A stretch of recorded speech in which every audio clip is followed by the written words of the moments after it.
അപ്പോൾ വീട്ടിലെത്തി. പുറത്തിറക്കുമ്പോൾ നിങ്ങൾ കണ്ടു എന്താ അവസ്ഥ എന്നല്ലേ. ഈ കുറേ ക്യാമറ ഉണ്ടല്ലോ.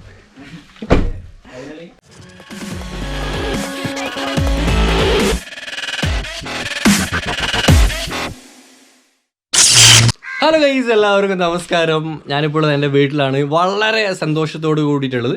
ഇന്ന് തിങ്കളാഴ്ചയാണ്. തിങ്കളാഴ്ച രാവിലെ അല്ല, ഉച്ചയ്ക്ക് സമയം 12 മണിയായി. നിങ്ങൾക്ക് ഞാനൊരു കാഴ്ച കാണിച്ചിട്ടുണ്ട്. എനിക്ക് ചുറ്റും ഒരുപാട് ക്യാമറ കണ്ണുകൾ നിരന്ന് നിൽക്കുന്നുണ്ടോ? കാരണം കേരളത്തിലുള്ള ഒരുപാട് മാധ്യമ പ്രവർത്തകർ ഇപ്പോൾ എൻ്റെ വീട്ടിലുണ്ട്. പത്രമാധ്യമങ്ങളും വീഡിയോ ആയിക്കോട്ടെ എല്ലാവരും എൻ്റെ വീട്ടിലുണ്ട്. എന്താ പറയുക, നമ്മുടെ ന്യൂസ് 18 ഉണ്ട്, മാതൃഭൂമിയുണ്ട്, പിന്നെ നമ്മുടെ ലോക്കൽ ലൈവ് വിഷൻ ഉണ്ട്. എല്ലാവരും നമ്മുടെ വാർത്ത കവർ ചെയ്യാൻ വന്നതാണ്. ഒരു വൈറൽ പോയി ആയ സ്ഥിതിക്ക് അഭിമാനം കൊള്ളുന്നു. അപ്പം ഇങ്ങനെയാണ് മാധ്യമപ്രവർത്തകർ നമ്മുടെ വീട്ടിൽ വന്ന് നമ്മൾ കവർ ചെയ്യുന്നത് കേട്ടോ. ഇവരിപ്പോൾ ലൈവ് ഇൻ്റർവ്യൂ ഒക്കെ കഴിഞ്ഞു. ഇത് ന്യൂസ് 18 ക്യാമറമാനാണ് ഉമേഷേട്ടാ. ഐ വിഷൻ്റെ മാതൃഭൂമിയുടെ അവിടെയുണ്ട്. കാരണം നിങ്ങളേതായാലും ക്യാമറയുടെ മുൻവശം മാത്രമേ നിങ്ങൾ കാണുന്നില്ല, പിൻവശം കാണുന്നില്ല. ഇവരിപ്പോൾ ഇവിടെ വന്നു, ഞാനിത് ഇവിടെ ഇരുന്നു, ഇവരിവിടുന്ന് ലൈവ് എടുത്തു. ലൈവ് ടെലികാസ്റ്റ് ഓൾറെഡി ന്യൂസ് 18 കഴിഞ്ഞു. പിന്നെ റിപ്പോർട്ടും കൂടി വരുന്നുണ്ട്. ഞാൻ ലിങ്ക് ചെയ്താൽ ഞാൻ നിങ്ങൾക്ക് ഇൻസ്റ്റാഗ്രാമിൽ ഷെയർ ചെയ്തിട്ടുണ്ട്. ഇവരുടെ വീഡിയോസ് ലിങ്കിൽ ഇൻസ്റ്റാഗ്രാമിൽ ഷെയർ ചെയ്ത് തരാം.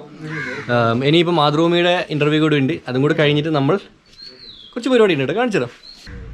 അല്ല, എനിക്കിപ്പം കൊറോണ ബാധിതനാണ് എന്ന് എനിക്ക് ഉറപ്പുണ്ടെങ്കിൽ ഞാൻ പിന്നെ മറ്റൊന്നും ചിന്തിക്കരുത്. ഞാൻ എന്തായാലും ഗവൺമെൻറ്റിലേക്ക് ചെല്ലണം. കാരണം നമ്മുടെ നാട്ടിൽ ട്രീറ്റ്മെൻറ്റ് തരുന്നത് ഗവൺമെൻറ്റാണ്.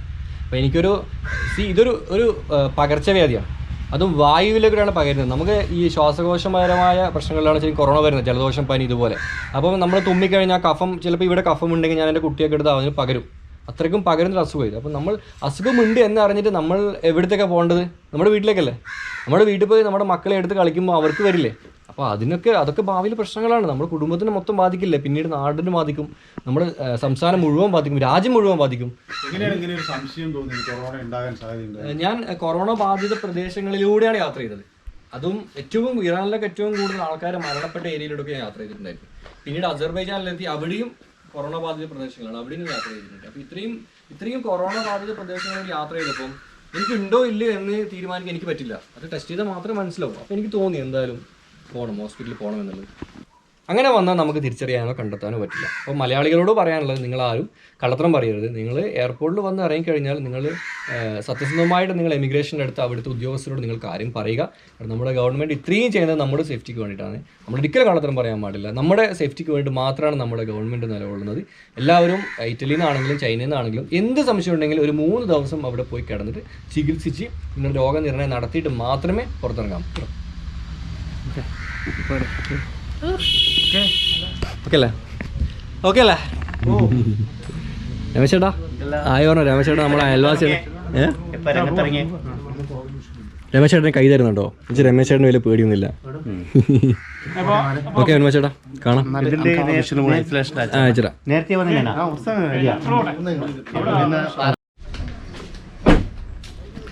സംഭവം ചാനലുകാരൊക്കെ പോയി. ഞാനിപ്പോൾ പോകുന്ന ഹോസ്പിറ്റലിലേക്കാണ്. കാരണം രാവിലെ എൻ്റെ മോനെ ഹോസ്പിറ്റലിൽ കാണിക്കാൻ വേണ്ടി നിന്നതാണ്. പക്ഷേങ്കിൽ ചാനലുകാർ വന്നുകൊണ്ട് അവരെ പറഞ്ഞിട്ട് ഞാനിവിടെ വെയിറ്റ് ചെയ്തു. ഞാനിപ്പോൾ പോയിട്ട് അവരെ പിക്ക് ചെയ്യണം. ഇവരൊക്കെ പൊതുവേ ചോദ്യമുണ്ട്, പിന്നെ ഇങ്ങനെ ചെയ്യാനുള്ള എന്തുകൊണ്ട് പേടി വന്നിട്ടില്ലെന്ന്, വാർഡിലേക്ക് പോകാൻ. ഞാനതിന് പേടിക്കുന്നത് എനിക്ക് മനസ്സിലാവും. നിങ്ങളൊക്കെ എൻ്റെ ജീവിതം കാണുന്നില്ല. നമ്മൾ യാത്ര ചെയ്തിട്ട് എത്ര കഷ്ടപ്പാടുകളിലൂടെയാണ് നമ്മൾ കോമഡി രൂപത്തിൽ യാത്ര ചെയ്യുന്നത്. അപ്പോൾ അതൊക്കെ വെച്ച് നോക്കുമ്പോൾ ഇതൊന്നും അല്ലല്ലോ. എക്സ്പീരിയൻസ് കേട്ടോ, നമ്മുടെ ജീവിതത്തിൽ എക്സ്പീരിയൻസ് നമ്മുടെ മൈൻഡ് മാറ്റുന്നത്. നമുക്ക് നേരെ ഹോസ്പിറ്റലിൽ പോകാം കേട്ടോ. ഹോസ്പിറ്റലിൽ പോയിട്ട് എനിക്ക് ചെക്കിനൊന്ന് പിക്ക് ചെയ്യണം. വൈഫൊക്കെ അവിടെ ഉള്ളത്, അവരൊക്കെ കൂടണം. എന്നിട്ട് നമുക്ക് ടൗണിലൊക്കെ ഇറങ്ങി നോക്കാം നമ്മുടെ നാട്ടുകാർ എങ്ങനെയാണ് എന്നോട് പെരുമാറുന്നതെന്നുള്ളത് കേട്ടോ. എന്നുവെച്ചാൽ വൈറൽ ബോയ് ആയതുകൊണ്ടല്ല, വൈറൽ ബോയ് കല്ലി വില ഇരിക്കും, അത് വിഷയമല്ല. കാരണം സോഷ്യൽ മീഡിയയിൽ വൈറലാവെന്ന് പറയുമ്പോൾ അത് ചിലപ്പോൾ ഒരാഴ്ച ഇമ്പാക്ട് ചെയ്യേണ്ടത്, അത് കഴിഞ്ഞ് അതൊക്കെ ഇങ്ങ് പോകും. നമ്മളാവും നോക്കിയിട്ട് കാര്യമില്ല. കൊറോണ വാർഡിൽ തിരിച്ചു വന്ന് എന്നോട് എങ്ങനെയാണ് എൻ്റെ നാട്ടുകാർ പെരുമാറുന്നത്, അതാണ് കേട്ടോ ഞാൻ ഉദ്ദേശിച്ചത്. ഓക്കെ, ഇത് ഫ്ലവേഴ്സ് ടിവിയുടെ ചാനലുകാരാണ്. ഒരായി പറഞ്ഞു 1 മണിക്കല്ല ലൈവ്, 1:15. ഓക്കെ, ഞാൻ വേഗം വരാം കേട്ടോ, അവർ പിക്ക് ചെയ്ത് വരാം. ഓക്കെ, 5:48. ശരി, നല്ല രസമാണ് കേട്ടോ. കണ്ടോ, ഇത് കണ്ടോ കളി. ഞാൻ പോയി ഫാമിലിനെ പിക്ക് ചെയ്യാൻ വേണ്ടി പോകുന്ന. അപ്പോൾ നേരെ ഫ്ലവേഴ്സ് ടിവി ഓപ്പോസിറ്റ്. ഒരു ചാനലുകാരും വന്ന് എല്ലാ ചാനലുകാരും വരും. എല്ലാവരും വരട്ടെ. നമുക്കൊരു പ്രൊമോഷൻ അല്ലേ? നമുക്കെന്തിനാ ഒന്നുമില്ല. നമ്മുടെ സബ്സ്ക്രൈബേഴ്സ് ഫാമിലിയിൽ ഒരുപാട് ആൾക്കാർ കൂടുന്നുണ്ട് കേട്ടോ. 2 ദിവസം കൊണ്ട് ഏകദേശം 40,000-ഓളം ആൾക്കാർ സബ്സ്ക്രൈബേഴ്സ് കൂടിയിട്ടുണ്ട്. പിന്നെ ഒരു കാര്യം ബൈക്കേഴ്സിനോടാണ്, പത്തനംതിട്ട ഭാഗത്തുള്ള ബൈക്കേഴ്സിനോടാണ്. ഞാനൊരു പക്ഷേ പറഞ്ഞത് പൊട്ടത്തെറ്റാണോ എന്ന് എനിക്കറിയില്ല. എന്നാൽ എൻ്റെ അനുഭവത്തിൻ്റെ വെളിച്ചത്തിൽ ഞാൻ പറയാം, ഇറാനിലൂടെ ഇത്രയും യാത്ര ചെയ്തിട്ട് എനിക്ക് കൊറോണ ബാധിക്കാതിരുന്നതിൻ്റെ മെയിൻ കാരണം ആയിട്ട് ഞാൻ വിശ്വസിക്കുന്നത് എന്താ അറിയോ, ഒന്ന് ഞാൻ എപ്പോഴും ഹെൽമെറ്റ് ഉപയോഗിച്ചിട്ടുണ്ടായിരുന്നു, അതുപോലെ ഞാൻ എപ്പോഴും ഗ്ലൗസ് ഉപയോഗിച്ചിട്ടുണ്ടായിരുന്നു, പിന്നെ ഹെൽമെറ്റിലുള്ള ഒരു കർച്ചീഫ് പോലെ കെട്ടിയിട്ടുണ്ടായിരുന്നു. അപ്പോൾ നിങ്ങളും നാട്ടിൽ നിങ്ങൾ റൈഡ് ചെയ്യുവാണെങ്കിൽ ഞാൻ എല്ലാ വീഡിയോയിലും പറഞ്ഞത് നിങ്ങൾ നല്ല ഒരു ബ്രാൻഡ് ഹെൽമെറ്റും അതുപോലെ മുഖം മറക്കണം, പിന്നെ ഗ്ലൗസ് ഇടണം. രാവിലെ വീട്ടിൽ നിന്ന് ഇറങ്ങി കഴിഞ്ഞാൽ തിരിച്ച് വീട്ടിൽ കയറുന്നവരെ ഗ്ലൗസ് അയക്കാനും പാടില്ല. ഹാൻഡ് ഷേക്ക് ഒന്നും അധികം കൊടുക്കില്ല, മാക്സിമം ഒഴിവാക്കുക. ഹാൻഡ് ഷേക്ക് കൊടുക്കരുത്. ഹാൻഡ് ഷേക്ക് കൊടുക്കുന്നുണ്ടെങ്കിലും ഗ്ലൗസ് ഇട്ടിട്ട് മാത്രം കൊടുക്കാൻ പാടുള്ളൂ.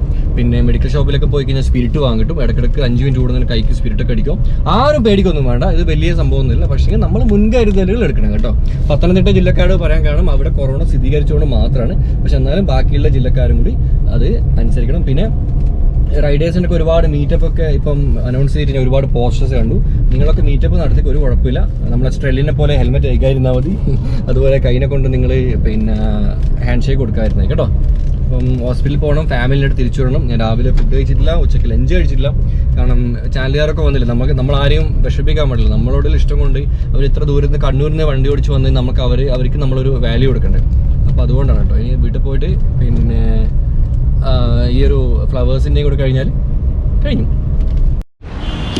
ഹോസ്പിറ്റലെത്തി. പിന്നെ നമ്മുടെ നാട്ടിൽ തന്നെ ഉണ്ടോ ചെറിയ ഹോസ്പിറ്റലാണ്, ഇത് വെൽനസ് എന്ന ഹോസ്പിറ്റൽ. അവരവിടെ കാണിക്കുന്നുണ്ട്.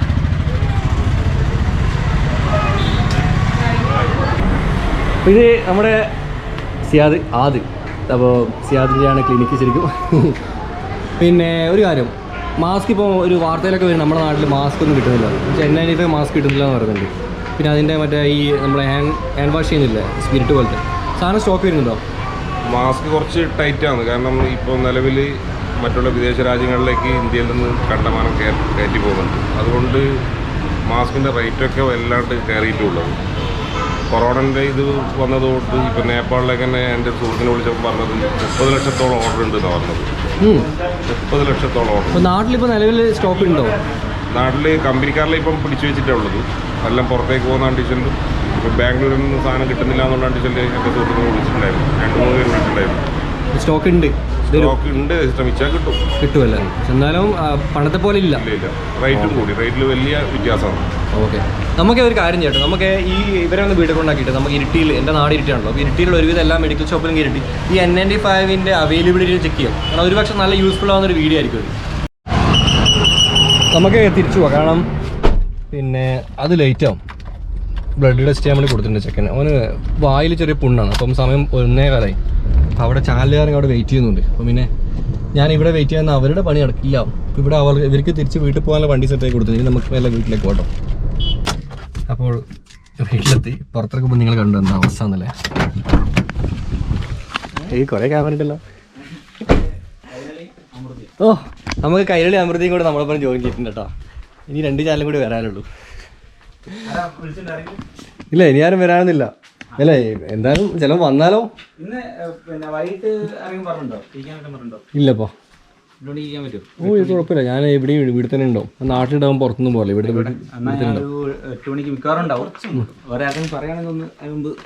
ഓ കുഴപ്പമില്ല.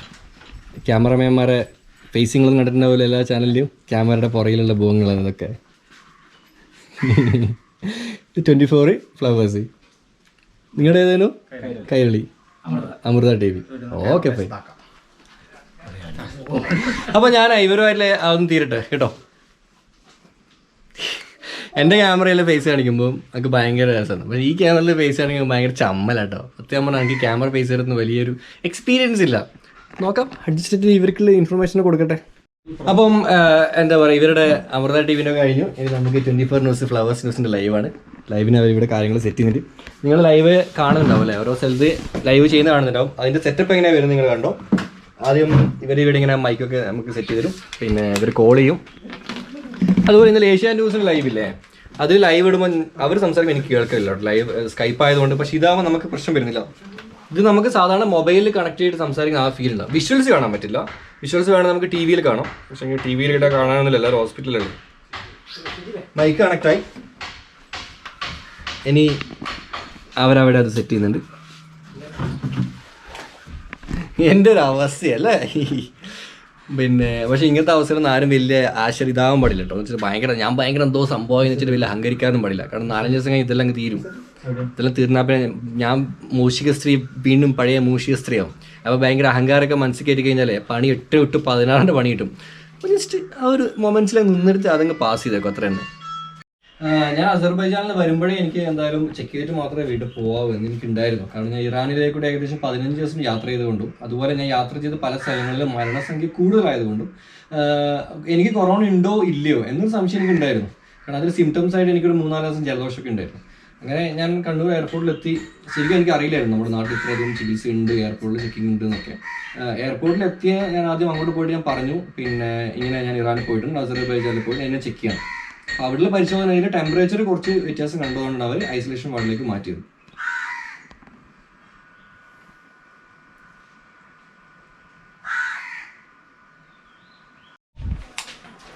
കണ്ടോ, ഇങ്ങനെയാണ് നമ്മൾ ലൈവ് ഇടുന്നത്. ഇവരെ സാധനങ്ങളൊക്കെ ഉണ്ട്. ഇതിൻ്റെ പേരെന്താ? മൊബൈൽ വ്യൂ ആ. ഓക്കെ, നമ്മളെ വീടാണ് ഈ കാണുന്നത്. അപ്പോൾ ഇത് നിങ്ങൾ എങ്ങനെ കണക്ട് ചെയ്യാം? നെറ്റ് ഉപയോഗിച്ച് കണക്ട് ചെയ്യാൻ? നെറ്റ് ഉപയോഗിച്ചിട്ട് കണക്ട് ചെയ്യും. എത്ര സിം ഉണ്ടാവും? 10 സിം ഇട്ടിട്ടാണ് ഈ സാധനം ലൈവ് ഇടുന്നുണ്ട് ഇവര്. ഇത് ഈ സിമ്മൊക്കെ ആരെ വരെ കണക്ഷൻ എടുക്കുമോ? നമ്മൾ വിചാരിച്ചോളൂല്ലോ, ഇതെല്ലാം ഭയങ്കര കഷ്ടപ്പാട് പിടിച്ച പണിയാണ്. അപ്പം 24-ന്റെ കഴിഞ്ഞു. ഇനി ആരുള്ളത്? ഇനി ആരുമില്ലല്ലോ. ഇനി ആരുമില്ല കേട്ടോ. ഇനി ഏതെങ്കിലും പോയിട്ട് ചെക്കനെ കൂട്ടാൻ ഒന്നും കൂടി പോകണം. പോയി കൂട്ടിയിട്ടിങ് വരണം, അതാണ് പ്ലാൻ. എല്ലാവരും വന്നു, തൃപ്തിയോട് കൂടി പോയിട്ടുണ്ട്. ഒരാഴ്ചത്തേക്ക് ഞാൻ എന്തായാലും സോഷ്യൽ മീഡിയയിൽ വൈറലുണ്ട്. ഒരാഴ്ച കഴിഞ്ഞാൽ പിന്നെ ഞാൻ യൂട്യൂബിൽ പിന്നെയും നമ്മൾ പഴയ പോലെ തന്നെ, നമ്മൾ മാത്രം, ഞാനും നിങ്ങളും മാത്രം. ഓക്കെ, നമുക്കിനി നേരെ ഹോസ്പിറ്റലിലേക്ക് പോവാം. കഴിഞ്ഞു, പരിപാടികളൊക്കെ കഴിഞ്ഞു. ഹോസ്പിറ്റലിൽ പോയിട്ട് നമ്മളെ ചെക്കനെ ഡിസ്ചാർജ് ആക്കിയിട്ടും കൂട്ടാം. ഡിസ്ചാർജ് മീൻസ് കാണിക്കുന്നതിന് ഡിസ്ചാർജ് ആക്കിയിട്ട് കൂട്ടാം കേട്ടോ. ഞാൻ എന്തുകൊണ്ട് ഇങ്ങനെ കഷ്ടപ്പെടുന്ന വെച്ചാൽ എൻ്റെ കയ്യിലെ ലാപ്ടോപ്പ് ഉണ്ട് കേട്ടോ. ലാപ്ടോപ്പ് ഉണ്ട് എൻ്റെ കയ്യിൽ, മൊബൈലൊക്കെ ഉണ്ട്. കാരണം ഇന്ന് തിങ്കളാഴ്ച അല്ലേ, തിങ്കളാഴ്ചത്തെ വീഡിയോ, ചൊവ്വാഴ്ചത്തെ അപ്ലോഡിങ് വീഡിയോ ഞാനിവിടെ സെറ്റാക്കിയിട്ടുണ്ട് കേട്ടോ. അത് അപ്ലോഡിങ് ചെയ്യുന്നത് കാണുന്നത്. കുറച്ചാണ് താക്കോൽ എടുത്തിട്ടില്ല. ഈ പുള്ളി പോയി താക്കോൽ എടുക്കുന്നുള്ളൂ.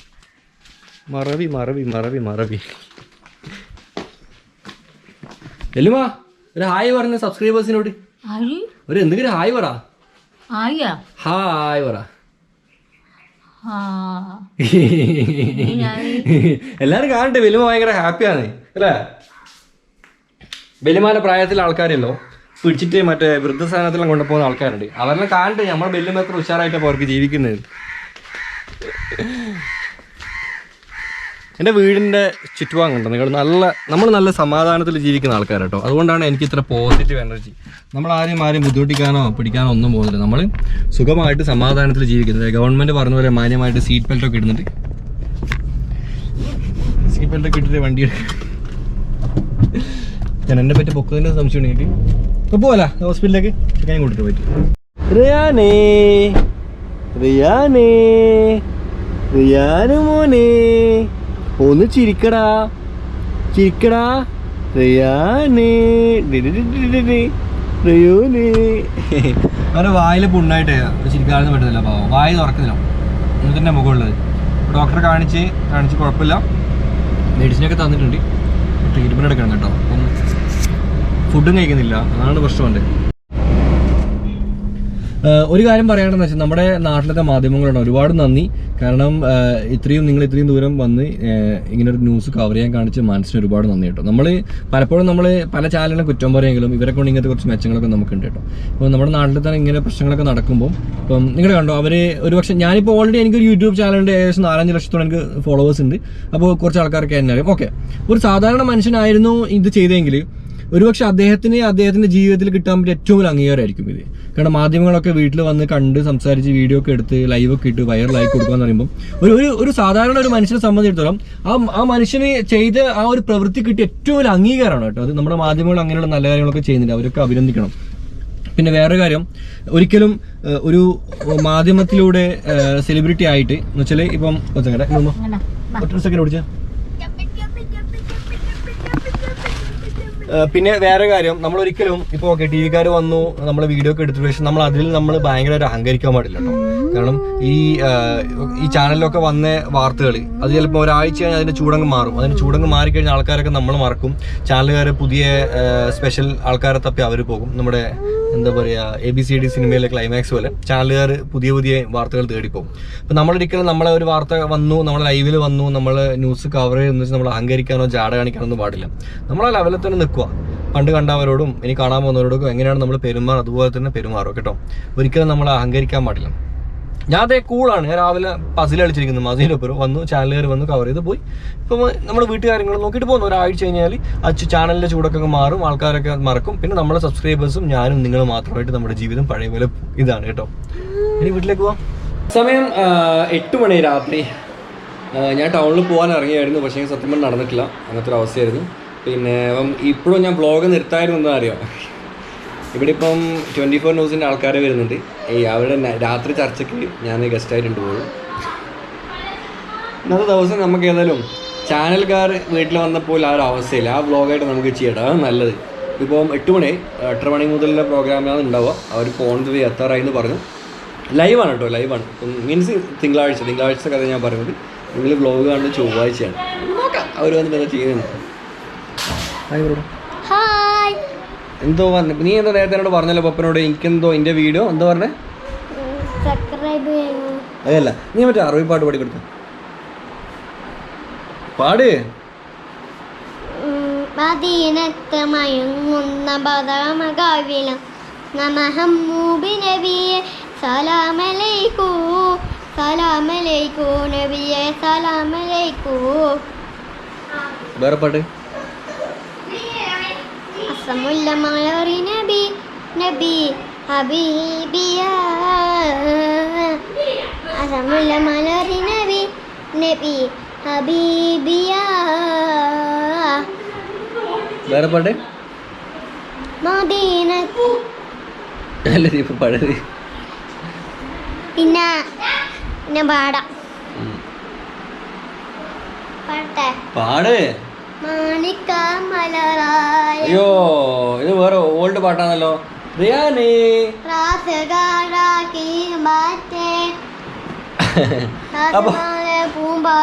മതി ഇവന്റെ ചാനൽ എന്റെ ചാനൽ പടി കൊടുത്തു. അവന്റെ എനിക്കൊരു ചാനലുണ്ട്, മാസി ഷാക്കിർ, MAZISHAKIR മാസി ഷാക്കിർ എന്ന പേര്. ലിങ്ക് ഞാൻ ഏതായാലും കമന്റ് ബോക്സിൽ ഇട്ടോ, കയറി നോക്കൂട്ടോ. അവന്റെ ചാനലാണ്. നമ്മുടെ 24/7 ചാനലിന്റെ ക്രൂസ് ഇവിടെ എത്തിയിട്ടുണ്ട്. നിങ്ങൾ കണ്ടോ, എൻ്റെ ഇവിടെ ഇന്റർവ്യൂവിന്റെ കാര്യങ്ങൾ സെറ്റ് ചെയ്യുന്നുണ്ട്.